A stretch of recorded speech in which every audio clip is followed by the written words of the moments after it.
publicamos las voces más brillantes del mundo y te acompañamos a descubrir las mejores historias, pensamientos e ideas. Encuéntranos en penguinlibros.com. ¿Qué tal? Muy buenas noches. Es un placer para Penguin Random House estar nuevamente presentando y conversando acerca de un libro como en este caso es Cómo evitar un desastre climático, escrito por Bill Gates. Y para conversar acerca de este libro hemos invitado a Nelly Luna, Patricio Valderrama y Nela Canales, quienes dialogarán y abordarán las distintas temáticas que se desarrollan en el libro. Así que, sin más, le voy a dar el pase a Nelly. Muchas gracias, Nelly, por acompañarnos esta noche. Y bueno, nada, darte el paso para comenzar con el conversatorio.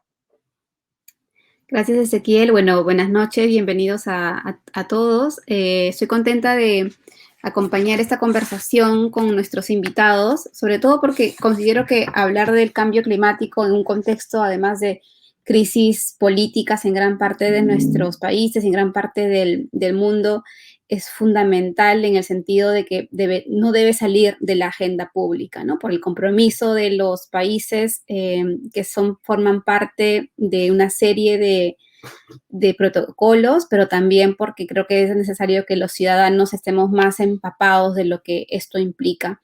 Y en el libro, precisamente, Gates hace un esfuerzo por sistematizar una gran cantidad de datos que ya han sido además reconocidos por un consenso científico, por el panel intergubernamental de cambio climático, que señalan pues evidentemente que esta crisis climática es producida por la actividad de los hombres y las mujeres en el mundo, ¿no? La humanidad lanza aproximadamente a la atmósfera cada año alrededor de 51.000 millones de toneladas de gases de efecto invernadero. Y la pregunta es, ¿qué es lo que tenemos que hacer para detener estos enormes impactos en el mundo, ¿no? Porque la meta es reducir a cero hacia el 2050 si es que queremos sobrevivir en un ecosistema saludable y sostenible para todos los demás.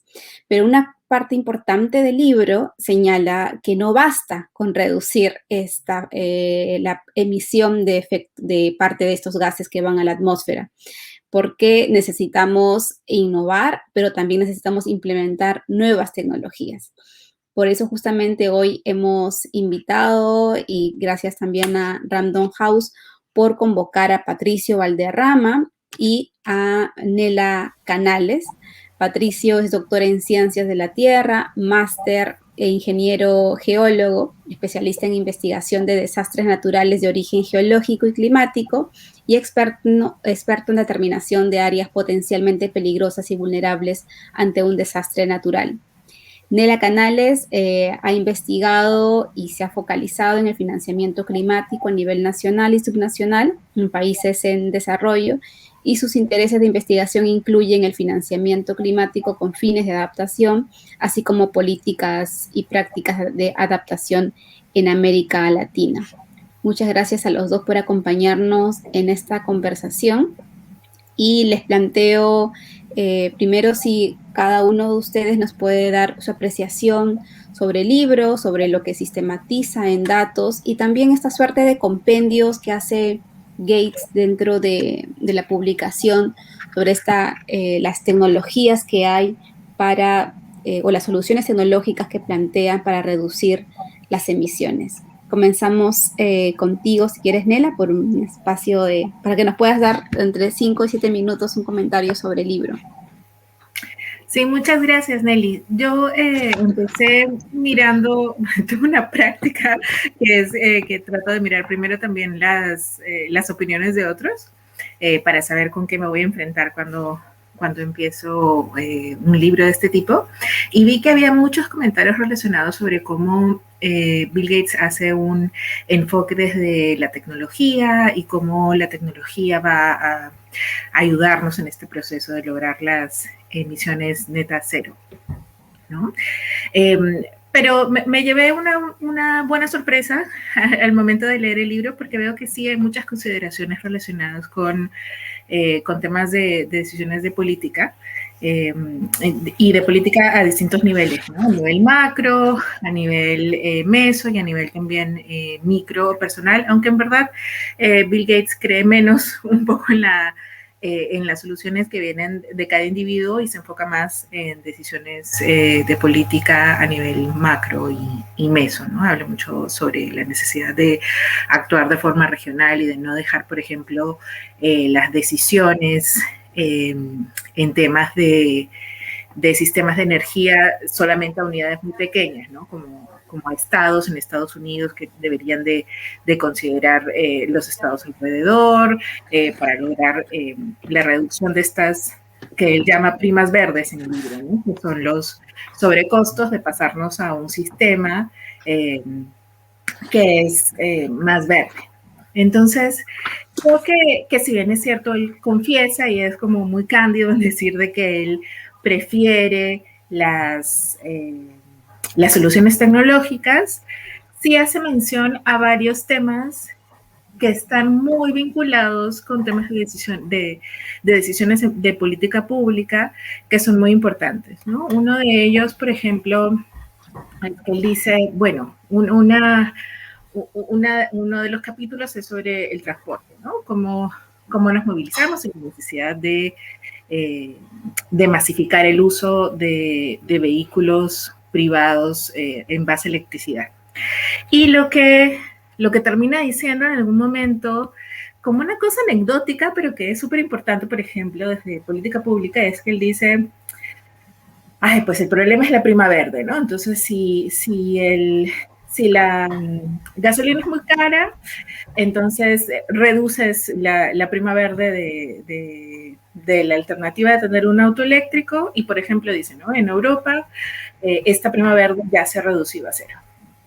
Entonces ahí te das cuenta que sí, o sea, está hablando sobre tecnologías y cómo la tecnología es necesaria y habla además también de decisiones de política para apoyar el tema de investigación para el desarrollo de nuevas tecnologías, pero también te dice, en verdad, si esto no viene acompañado de estas decisiones de política en la cual se incrementa el impuesto de carbono a la gasolina, de modo que la gasolina se hace tan cara que tú prefieres la opción que es carbono neutral, entonces ahí es donde genera el cambio, ¿no? Porque un poco el ethos o el alma del libro también es, necesitamos tecnologías que generen que la alternativa verde sea más barata. Entonces, digamos, la crítica que ha sido, se enfocó mucho al tema tecnológico, en verdad yo creo que no es tan válido y que sí hace un balance entre pues, la realidad de la economía, de los seres económicos para la toma de decisiones,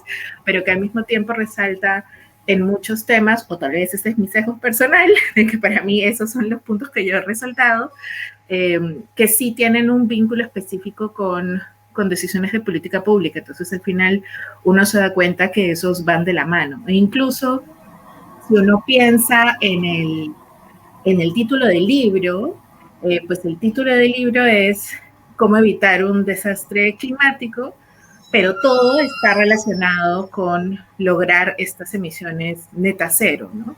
Y estas decisiones emisiones neta cero también es una decisión política basada en evidencia científica, sí, por supuesto, porque necesitas llegar a las metas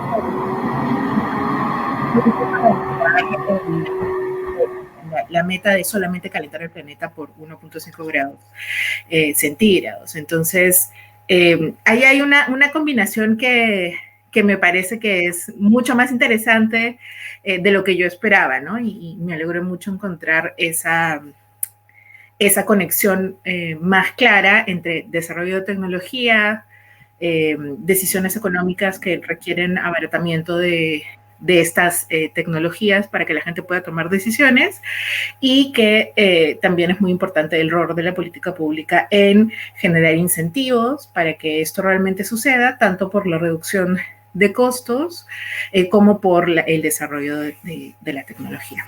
Y eso me gustó mucho. Gracias, Nela. Patricio, ¿cómo estás? ¿Cuáles son tus impresiones sobre el libro? ¿Qué tal, Nelly, Nela? Qué gusto saludarlas. Bueno, sí, yo coincido en la mayor parte de ideas de Nela. Una cosa muy curiosa es que Bill Gates escribió este libro, compiló todas las ideas antes de la pandemia, pre-2020, ¿no? Y algo muy curioso que se ha podido ver es que justamente las acciones únicamente de las personas o de las empresas no son sostenibles en el tiempo. Y esto lo hemos podido ver justamente durante el gran shutdown que hemos tenido por el COVID en el 2020, donde las emisiones de carbono se redujeron significativamente, el tráfico aéreo se redujo, las maquinarias, el tránsito de personas, de seres humanos, el consumo en general se redujo. ¿Y qué resultado tuvimos? Tuvimos ríos más limpios, tuvimos cielos más claros, aire más fresco, un mar quizás un poco más transparente, inclusive con cierta recuperación de la presencia de vida silvestre, al menos eso fue lo que pasó en Sudamérica, ¿no? Pero, ¿qué es lo que queda de eso ahora mismo? Y la respuesta es nada. ¿No? Yo tuve la suerte junto con el grupo de investigación que yo dirijo, es hacer un monitoreo vía satélite de la emisión no de la emisión, sino de la acumulación de gases de efecto invernadero en la atmósfera durante lo más estricto del confinamiento, y efectivamente, o sea, la cantidad y la variedad de gases de efecto invernadero se redujo sustancialmente. Ciudades como Bombay, Pekín, se vieron cielos transparentes después de mucho tiempo, ¿no? Entonces, eso es algo súper importante. ¿Por qué? Porque uno, es posible, y dos, no es sostenible en el tiempo si es que no se hace con políticas de Estado, con políticas que lo hagan sostenible y permanente, ¿no?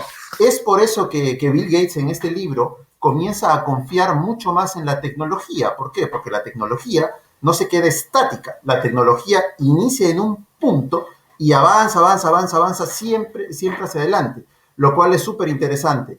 Si bien ahora, y ojo que tenemos la fecha límite en el 2050, nada más dentro de 30 años, eso es poquísimo tiempo, pero si ahora tenemos paneles solares, turbinas a viento, centrales eólicas, centrales nucleares, que son bastante eficientes, para el 2030 se podrá llegar a ese tipo de meta de emisiones cero.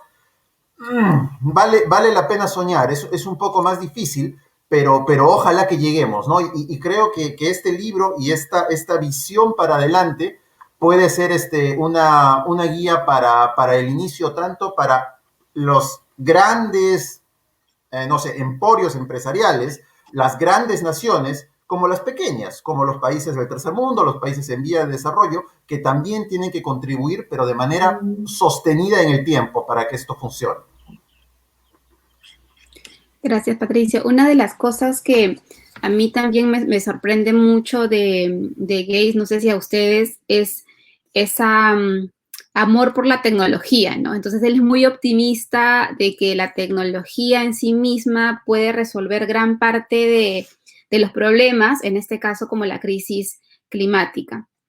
Y les pregunto, y en el libro él va señalando como una serie de medidas que hacer en diferentes sectores productivos, ¿no? Y habla mucho, por eso, de la reconversión energética, de impulsar la energía eólica, pero hay un grupo de científicos también que paralelamente dicen que eso no es suficiente, ¿no? O sea, si es que en algún momento reconvertimos todo y seguimos la receta, digamos, que está aquí o existe también en parte de este consenso, va a ser necesario hacer más. Entonces, a mí me gustaría también preguntarles si es que en el libro ustedes sienten de que por sí misma la tecnología va a poder como responder esto o qué es lo que adicionalmente debemos seguir impulsando, porque también hay estas otras miradas que no se desarrollan mucho aquí, pero él habla incluso de políticas públicas, sí, pero por ejemplo, de la necesidad también de reconvertir el sistema de producción o el tipo de crecimiento. ¿Cuál es su sensación respecto a ese debate en torno a la lectura del libro? Bueno, yo coincido contigo. No es suficiente la tecnología, ¿no? Un auto Tesla, por más que tenga un consumo totalmente limpio y un piloto automático, no es suficiente. Mucho tiene que ver la persona que viene adentro, ¿no? Y esto sobre todo aplica a los países del tercer mundo, a los países en vías de desarrollo, los cuales no tienen un gran acceso a la tecnología. ¿No? Una sociedad, una ciudad, la cual basa su forma de vivir, por ejemplo, en el consumo de energías basadas en carbono, no lo hace básicamente porque quiere, lo hace porque debe, porque esa es su forma. Entonces, se tiene que tener, desde mi punto de vista, dos frentes. El frente tecnológico, por supuesto que es la que algún día reemplazará esa central de carbono por una central eólica, por una central nuclear, o aquella que reemplazará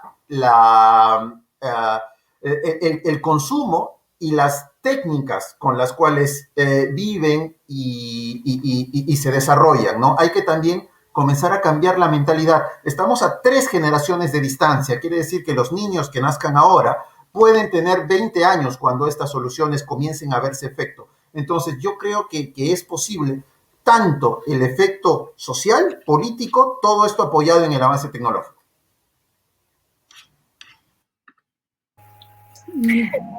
Sí, yo también creo que es necesario tener coherencia en temas de estos grandes mensajes de política pública, ¿no?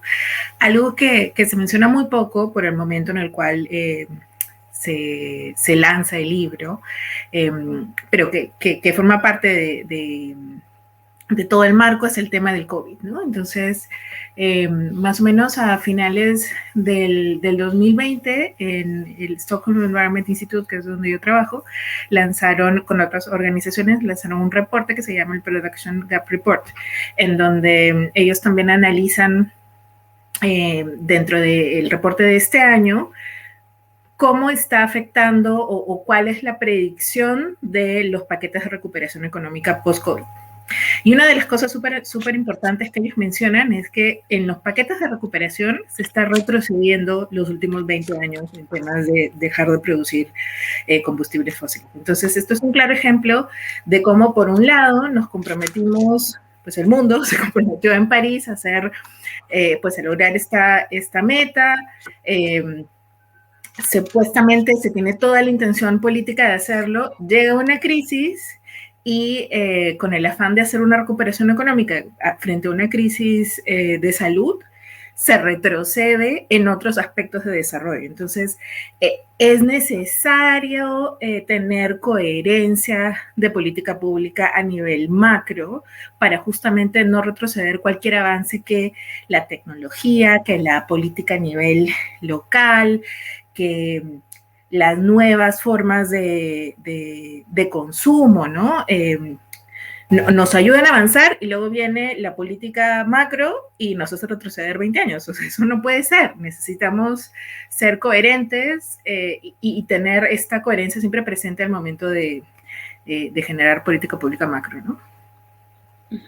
Sí, y hablemos ahí un poquito de este contexto que ambos han señalado, porque como bien decía Patricio al inicio, el libro fue pensado en un contexto diferente al que nos ha traído la pandemia.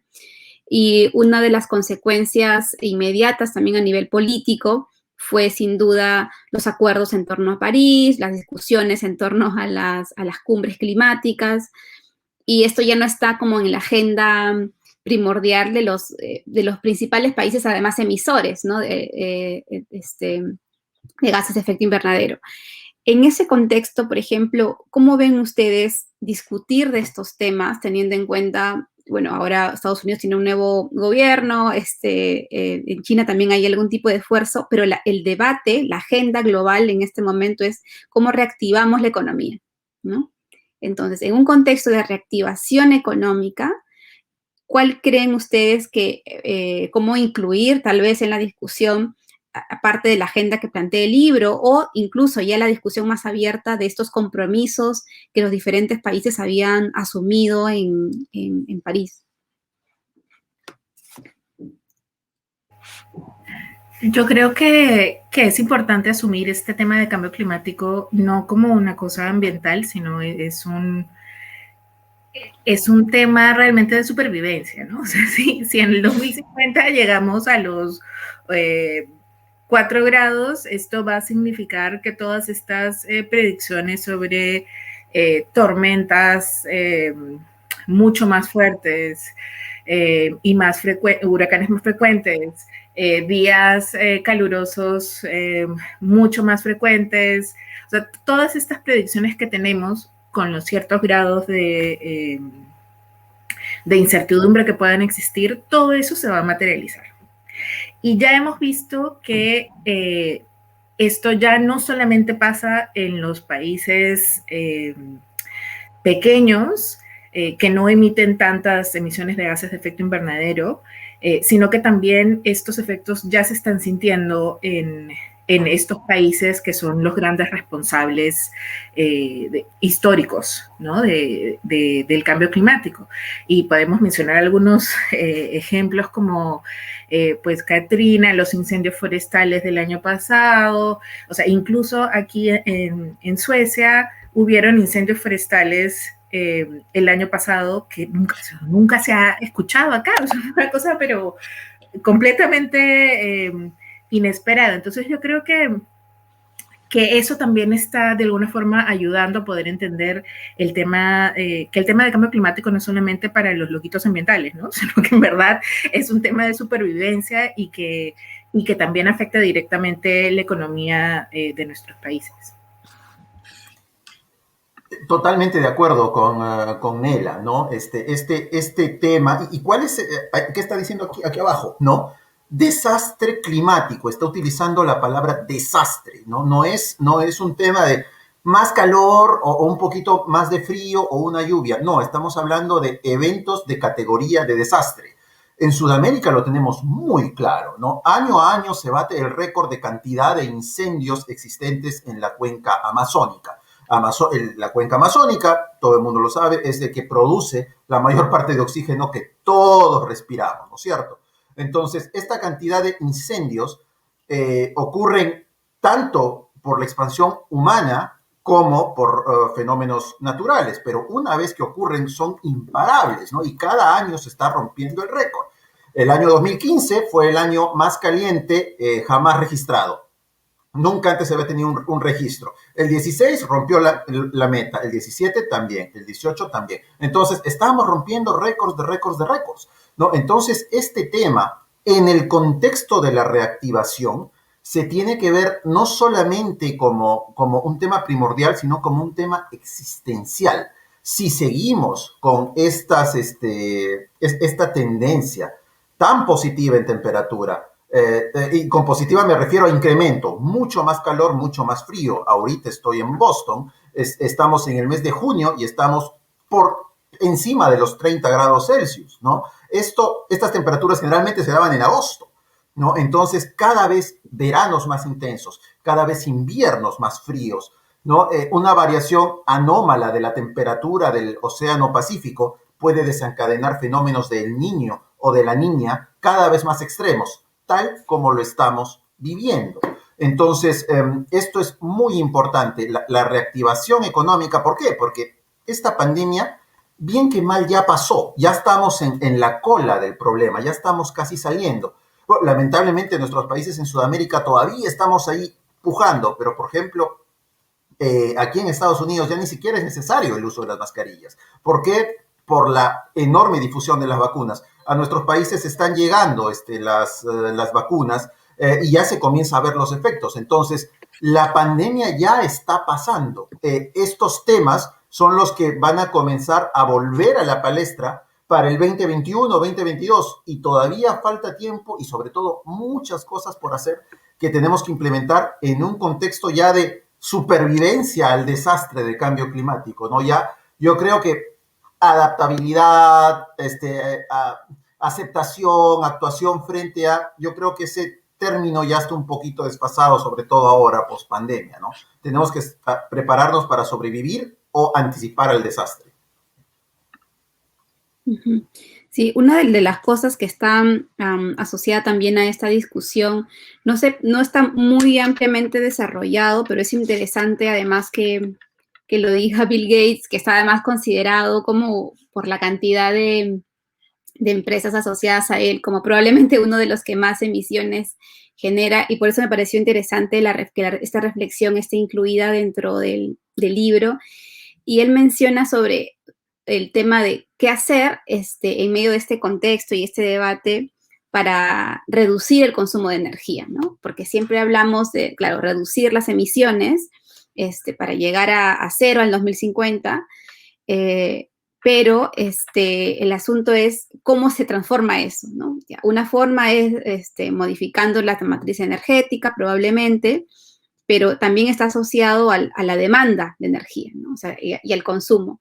Y él dice, justo acá han notado una partecita, ¿no? Donde cómo reducir el consumo de energía. Él hace esta pequeña reflexión, ¿no? Que solía, dice, reírme un poco de la idea de que un uso más eficiente de la energía podía tener algún efecto apreciable sobre el cambio climático, ¿no? Mi razonamiento era que si dispusiéramos de recursos limitados para reducir las emisiones, conseguiríamos un mayor impacto acercándonos a las cero emisiones que invirtiendo mucho en intentar disminuir la demanda energética. Dice, si bien no he abandonado del todo este punto de vista, comprendí cuántos kilómetros cuadrados de terreno hacen falta para generar la electricidad a partir del sol y el viento. Entonces, esto me pareció un poco interesante y se los quería compartir porque pocas de las discusiones, como decía también Nela, en torno al cambio climático están asociados al consumo, ¿no? O sea, nosotros compramos mucho, demandamos mucha energía y los ciudadanos y también obviamente los estados no son conscientes de que mientras más se demanda y más se esfuerza también al sistema obviamente productivo, económico, está asociado inmediatamente al clima. Entonces el clima o el desastre climático es un problema por momentos mucho más económico que estrictamente ambiental. Me gustaría que podamos un poco reflexionar sobre este punto, ¿no? O sea, está mencionado en esa parte del libro, no ampliamente desarrollado, pero ¿por qué es importante que él u otros también líderes vinculados a la industria tecnológica o a otras industrias empiecen a reflexionar sobre que el problema de fondo es la demanda energética, ¿no? Y un sistema de vida a la que estamos acostumbrados basado en el consumo? No sé quién quiere empezar. Pues en el libro también menciona que el 40% de las emisiones está generado por el 16% más rico del mundo. Entonces, si bien es cierto, eso tal vez sea más una reflexión de un cambio personal que él en verdad es muy cálido y lo reconoce, ¿no? O sea, él dice, yo también debería reducir mi huella de carbono, y por eso incluso él cuenta toda una historia sobre las hamburguesas y cómo él ahora invierte en carne que no es carne, ¿no? En carne vegetal. Pero creo que también él hace la reflexión de que si bien es cierto, es necesario hacer estos cambios de consumo, sobre todo de aquellos que consumen muchísimo más y que generan muchísimas más emisiones que el resto, él también reconoce que pues hay una disparidad en el mundo y que hay muchas regiones en el mundo en las cuales es necesario incrementar las emisiones de gases de efecto invernadero, porque son áreas que necesitan incrementar pues su consumo de energía, su consumo de alimentos, que también pues él tiene toda una sección sobre el tema de agricultura y de crianza de animales. Entonces creo que ahí la lección es, sí es necesario que los que consumen más reduzcan en particular sus patrones de consumo, y esto nos va a ayudar también a hacer un mejor balance en conjunto con pues los temas de tecnología y política que ya conversamos, para que aquellos que necesitan incrementar su huella de carbono también lo puedan hacer. Porque no se puede pedir a todo el mundo que reduzca. ¿Qué le vas a, qué le vas a pedir a alguien que vive sin acceso a energía eléctrica, que no consume ni siquiera gas licuado de petróleo para cocinar, sino que pues consume bosta? ¿Cómo le vas a pedir que consuma menos de lo que consume? O sea, en realidad necesitas generar las condiciones para que la gente que en este momento consume menos de lo que realmente necesita pueda hacer ese incremento. Y eso necesita balancearse con, pues con los que consumen más de lo que realmente se necesita, con una reducción significativa de sus medios de vida. O sea, en verdad, ese 16% necesita cambiar sus patrones de consumo. Totalmente de acuerdo, ¿no? Y yo creo que ahí sí más bien vale la pena apoyarse un poquito en la tecnología, ¿no? Cada vez más los smart devices están entre nosotros, ¿no? Las refrigeradoras que consumen mucha menos energía que antes, aquellos cafeteras, microondas, cositas chiquitas que se apagan automáticamente, y con apagar me refiero, se desconectan de la central energética, a pedido, el Smart Home se prende y se apaga. Justamente ese tipo de tecnología está al alcance de los que más consumen. Entonces, quizás reemplazar los televisores clásicos por televisores ultramodernos que tienen un menor consumo, los pequeños appliances, los pequeños utensilios, los automóviles, porque sí, o sea, a los pobres en Zambia no les puedes pedir que dejen de emitir carbono porque se mueren, simplemente se quedan sin una fuente de energía. Y lo segundo, creo que es, sin lugar a duda, la energía nuclear. Yo soy hincha de la energía nuclear por varios motivos. Es altamente eficiente, es altamente segura y sobre todo es abundante, ¿no? Pero muchos países de Europa basan su energía en energía nuclear.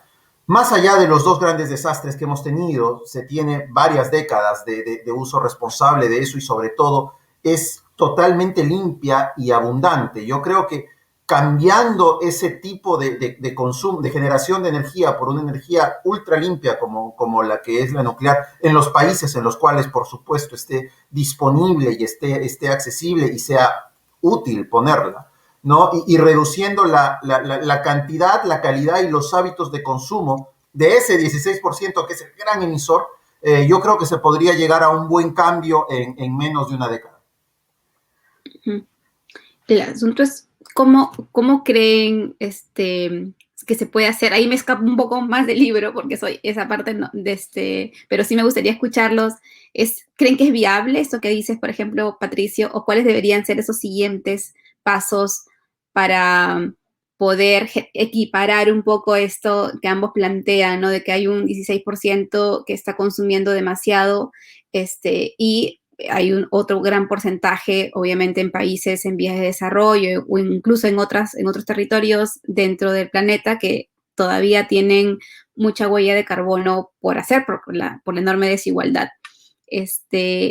Cómo eso se traduce, por ejemplo, en discusiones más abiertas dentro de las cumbres climáticas, en este contexto, además, actual de pandemia global, donde hay más intención por reactivar las economías también, incluyendo las más grandes.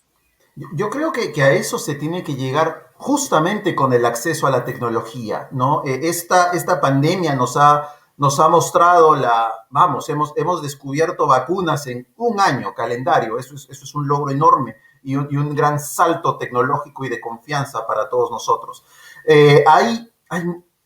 Por mencionar algunos ejemplos, ahora justamente con el tema de las vacunas, hay muchas startups que están comenzando a impulsar una serie de pequeños refrigeradores que funcionan con baterías de carro, que son totalmente eficientes. Ahí es donde se tiene que comenzar a impulsar. Es ver a esos grandes emisores de gases de efecto invernadero, que generalmente son países chicos y países que están bordeando la línea de la pobreza, a estos, mediante ayuda internacional, bueno, para eso tenemos a la ONU, a la UNESCO, a todas esas organizaciones, facilitarles el acceso a ese tipo de energía y de uso de la energía óptimo, ¿no? Con eso no solamente cambia sus hábitos de consumo, con eso cambia su forma de vida y cambias inclusive su nivel ocupacional, ¿no? Durante la pandemia hemos visto, al menos en Perú, en lo cual se cerraron los colegios, que la única manera de dictar clases a los estudiantes era mediante radio y televisión. Y nos dimos cuenta que no todos en el Perú, que es un país con una economía resurgente, no todos tienen radio y no todos tienen televisión, no a todos les llega eso. Entonces, ¿qué hacían los estudiantes? Tenían que ir a la punta de una montaña, a la punta de un cerro, a intentar captar señal. Imagínate cómo sería que no pensemos en comprar un satélite, comencemos en poner más antenas. Se hace a disposición de los que no tienen, se pone una tecnología que antes no estaba disponible para todos de una forma por igual. Yo creo que con una visión así, y sobre todo apoyado en políticas de Estado, no de gobierno, sino políticas largas, a 20, 25 años, se podría llegar a cambiar los hábitos de consumo y posteriormente las cantidades de emisiones. Sí, de acuerdo. Yo creo que una de las cosas que nos ha demostrado esta crisis de la pandemia también ha sido qué tan flexibles y resilientes somos. De hecho, estaba leyendo un artículo el otro día en el que, por ejemplo, se ha acelerado la conexión, obviamente en áreas donde el acceso a Internet es posible, pero de las personas adultas mayores que ahora manejan mejor algunas herramientas de Internet porque han tenido que utilizarlas justamente para poder comunicarse, porque estaban aislados, etcétera. Entonces, estoy totalmente de acuerdo en que para eso deberíamos hacer uso de las tecnologías existentes. Lo único que me preocupa un poco de esta visión en la que estoy de acuerdo es en qué posición vamos a quedar los países que no desarrollamos tecnología, ¿no? O sea, que la tecnología nos llega mucho después y que nos llega además ya con todo el sobrecosto de importar y pagar derechos. Y creo que eso es algo que debería también formar parte de un proceso de política de Estado en el cual podamos invertir un poco más en investigación y en innovación para el desarrollo tecnológico en nuestros países también, ¿no? Que en este momento pues es casi nada lo que existe de financiamiento para desarrollar ese tipo de tecnologías. Que además tienen que desarrollarse en muchos casos de forma contextualizada, ¿no? Porque no necesariamente es lo mismo, va a funcionar de la misma forma en el país A que en el país B si el contexto es distinto. Entonces creo que ahí también hay que pensar en el largo plazo, invertir en investigación, desarrollo e innovación. Sí, hay un dato, y ya estamos a unos minutos de cerrar también, pero antes de darles paso a unos comentarios finales que me pareció interesante, que lo anoté por acá, y es sobre, por ejemplo, la narrativa en torno a la importancia de los bosques, ¿no? O sea, creo que gran parte incluso del financiamiento climático está asociado a la protección de los bosques en el planeta. Y muchas personas o en el imaginario colectivo está que si protegemos los bosques, eso nos va a ayudar a enfrentar la crisis climática. Y claro, es cierto, los bosques son los que sostienen gran parte de este desastre climático al que nos enfrentamos, pero no es suficiente, ¿no? Y en las cifras y números que mencionan, por ejemplo, él señala que se necesitarían al menos 20 hectáreas de árboles en zonas tropicales para absorber las emisiones producidas por un estadounidense promedio a lo largo de toda su vida.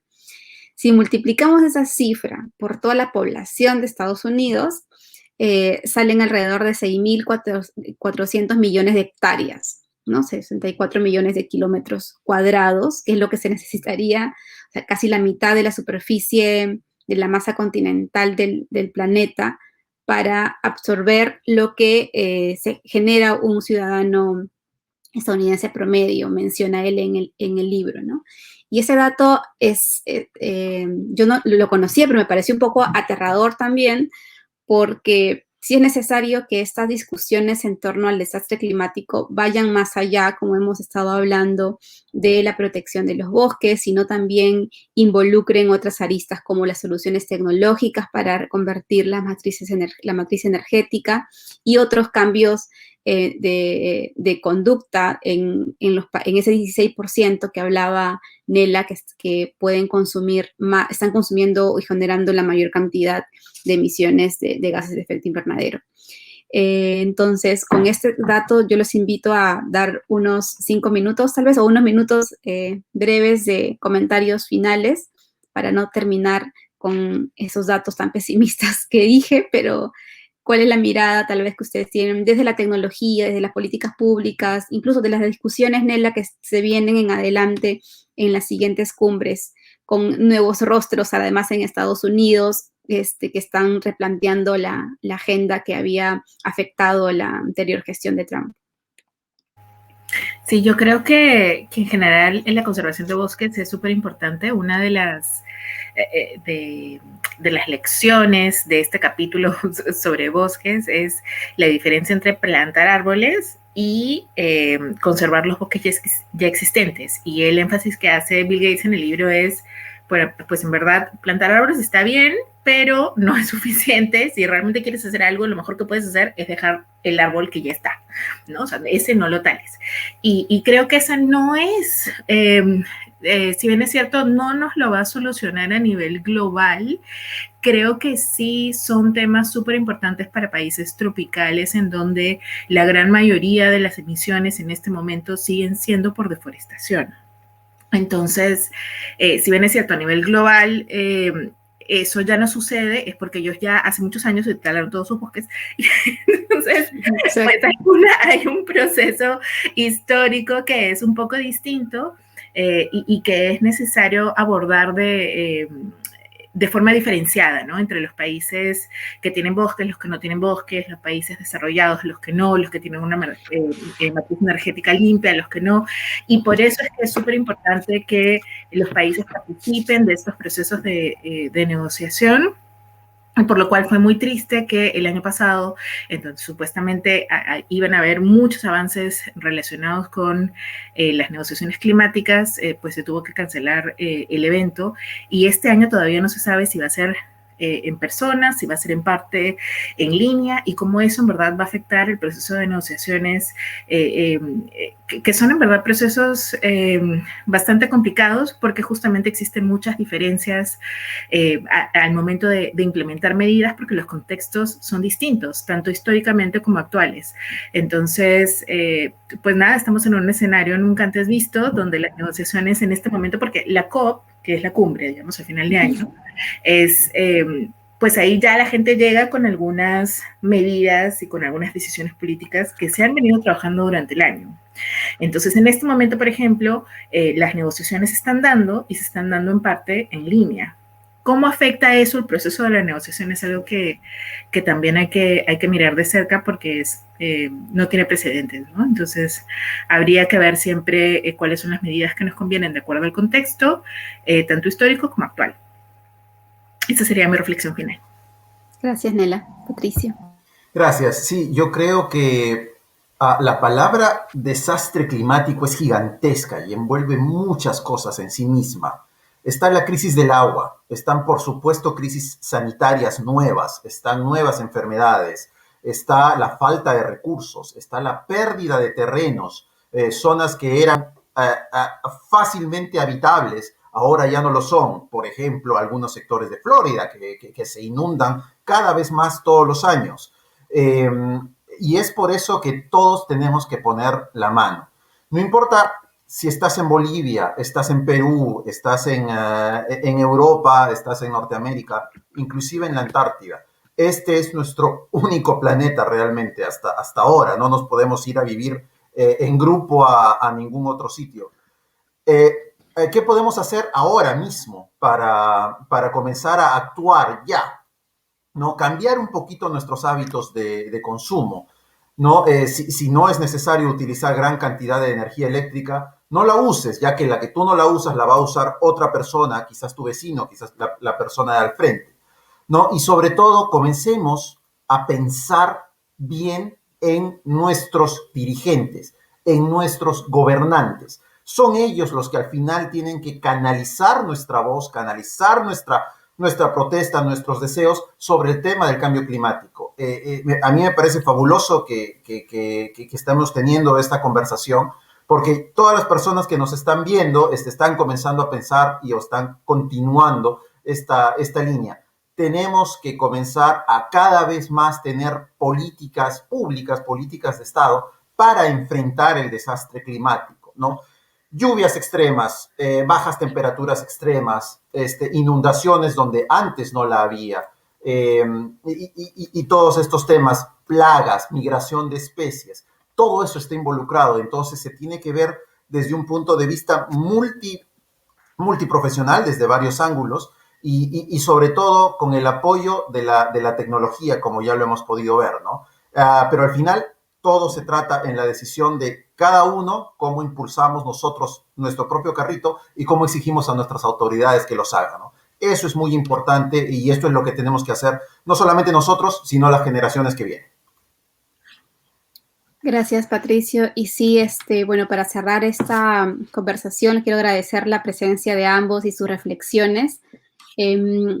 Una de las cosas que a mí personalmente también me parece como que nos une como humanidad es encontrar las maneras de sobrevivir y heredar un planeta más sostenible para los que vienen, ¿no? El 2050 es, como decía Patricio, está aquí a la vuelta de la esquina, y lo que tenemos es básicamente que estamos a 0,5 grados del umbral de ese desastre, y hay que empezar a discutir más esto. No solamente es un tema ambiental. Yo me quejo mucho como periodista con mis colegas de que estos temas aparezcan dentro de la sección ambiental, porque es mucho más transversal, por momentos es más económico. El tema de las negociaciones climáticas que se vienen en los próximos meses y años, en las siguientes COP, son un desafío, porque es diferente negociar vía Zoom o vía otras plataformas virtuales a hacerlo presencialmente, porque también las organizaciones de sociedad civil, los activistas, los pueblos indígenas, tienen un peso distinto a cuando están presencialmente en estos espacios, ¿no? Entonces, con estas reflexiones, yo doy por cerrada esta charla. Gracias a Random House por la invitación, y los invitamos a leer Cómo evitar un desastre climático, que la idea es generar y provocar también un debate un poco más abierto sobre qué hacer en estos pocos años que se nos vienen para alcanzar ese umbral del desastre climático. Muchas gracias, Nelly, muchas gracias, Nela, y Patricio también. Ha sido un gustazo poder escucharlos y bueno, conocer un poco más de lo que dice Gates y lo que podemos esperar de acá a unos años para, bueno, este tema climático que a todos nos incumbe, porque, bueno, la Tierra es nuestra única casa y, bueno, y hay que cuidarla. Y es muy interesante todos los comentarios, y, bueno, si quieren profundizar más en el libro, lo pueden conseguir en todas las librerías del país. Y, bueno, de parte de Penguin, agradecerles nuevamente a Nelly, a Nela y a Patricio por acompañarnos esta noche. Será hasta la próxima. Chao. Publicamos las voces más brillantes del mundo y te acompañamos a descubrir